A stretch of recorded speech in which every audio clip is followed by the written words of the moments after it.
WhatsApp guys, this is me Lovejeet Arora. स्वागत है आप सभी का आज के इस क्लास के अंदर। तो आज हम इस क्लास में सबसे इम्पॉर्टेंट चीज़ है जिसको देखने वाले हैं।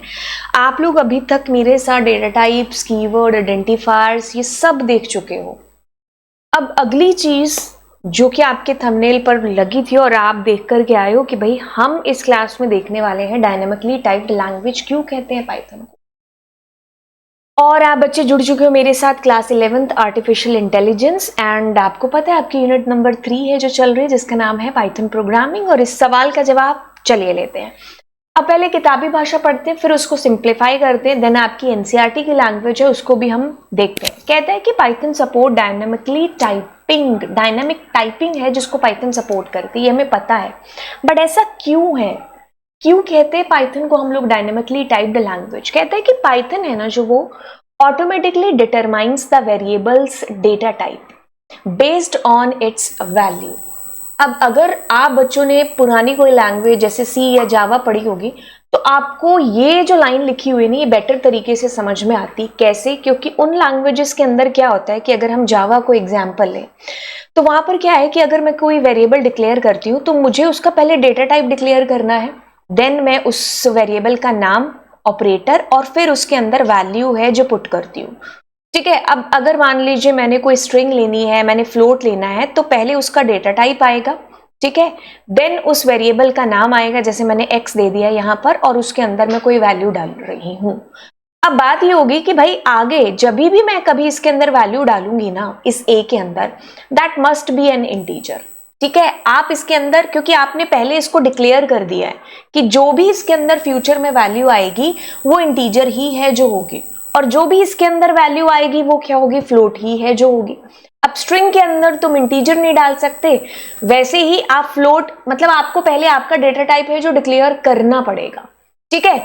तो ये होता था उन लैंग्वेजेस के अंदर, तो पहले आप अपने डेटा टाइप को डिक्लेयर करते थे, बट यहां पर जब हम पाइथन की बात कर रहे हैं तो ये चीज ऑटोमेटिकली कर देती है, आपको स्पेसिफाई करने की जरूरत नहीं होती है यहां पर किसी भी डेटा टाइप को। अगर आप करते भी हो तो वो आपको ऑब्वियसली एरर आ जाएगी, क्योंकि पाइथन इस टाइप को जो कि स्टैटिकली टाइप्ड है इसको सपोर्ट ना करते हुए डायनेमिकली टाइप्ड को सपोर्ट करती है। Python automatically determines the variable's data type based on its value.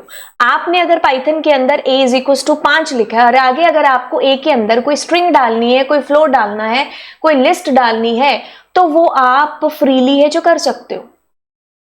जब ये प्रोग्राम आप एग्जीक्यूट करोगे तो एग्जीक्यूशन के अंदर इसको ऑटोमेटिकली इसका टाइप है जो असाइन होगा।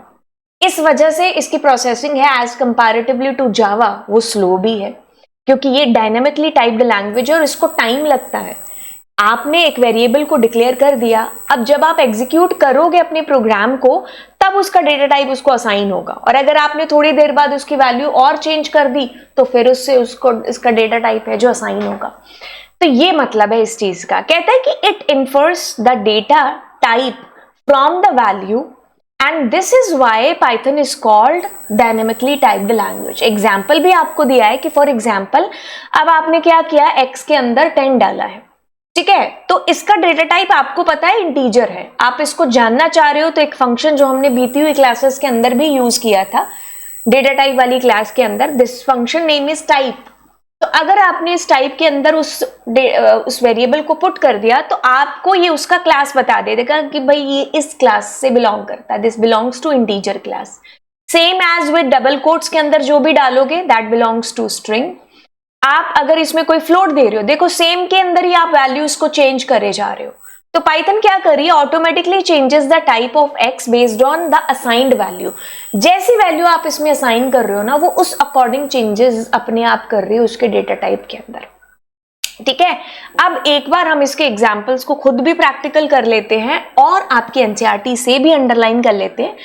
तो एनसीईआरटी के अंदर आपने डेटा टाइप्स को पढ़ा था। Data types are the classification और कैटेगराइजेशन ऑफ डेटा आइटम्स। जो भी आप उस वेरिएबल के अंदर वैल्यू डाल रहे हो वो कौन से डेटा टाइप की है, ठीक है।